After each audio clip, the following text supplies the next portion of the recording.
Hi எல்லாரும் எப்படி இருக்கீங்க? ஸோ ஹஃபிக்கு நெக்ஸ்ட் மந்த் வந்து ஆனுவல் டே ப்ரோக்ராம் இருக்குது ஸ்கூலில். அதுக்கு தான் வந்து காஸ்ட்யூம் வந்து ஆர்டர் போட்டிருந்தோம்.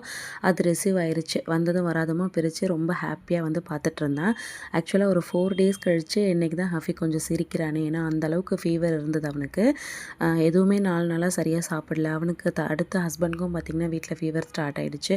அந்த 4 நாளுமே வந்து வீட்டில் கஞ்சி, இடியாப்பம், ப்ரெட்டு, பால் இப்படி தான் வந்து மாற்றி மாற்றி வந்து சாப்பிட்டுட்ருந்தோம். யாருக்குமே சாப்பிடவே பிடிக்கல. அந்த அளவுக்கு ஒரு நாளைக்கு 2 வாட்டி ஹாஸ்பிட்டல் போகிற அளவுக்கு போயிட்டுருந்துச்சு. இந்த வீக்லாம் வந்து இந்த ஃபீவர்லேயே வந்து போயிடுச்சு. எப்போ டெம்பரேச்சர் செக் பண்ணாலும் ஹாஃபிக்கு பார்த்தீங்கன்னா 102 டிகிரி அப்படி தான் வந்து இருந்தது. ஸோ இப்போ இன்றைக்கி கொஞ்சம் பரவாயில்ல, நல்லாவே இருக்கான். ஸோ அவனுக்காக டின்னர் ரெடி பண்ணி வச்சுட்டேன். கொஞ்சம் கார சட்னியும் இட்லியும் வந்து கொடுத்தேன்.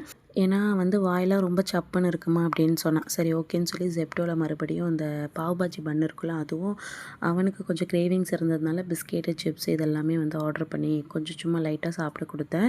தென் ஹஸ்பண்டுக்கு வேதி பிடிக்கிறதுக்காக பார்த்திங்கன்னா அந்த வேதி மாத்திரை சுடு தண்ணியில் கொதிக்க வச்சு அவருக்கு கொடுத்தாச்சு. ஹஃபியை பார்க்குறதுக்காக அம்மாவும் தம்பியும் நைட் வந்திருந்தாங்க. ஹமீஸ்க்கு பார்த்திங்கன்னா மறுநாள் ஸ்கூலில் கிறிஸ்மஸ் ப்ரோக்ராம். அவர் வந்து ஸ்கிட்டில் ஒரு சின்ன பர்டிகுலர் பார்ட்டில் வந்து பார்ட்டிசிபேட் பண்ணுறாரு. ஸோ அதுக்கு இந்த ட்ரம்மு தேவைப்படுது. அதையும் ஜெப்டோவில் ஆர்டர் பண்ணி வாங்கி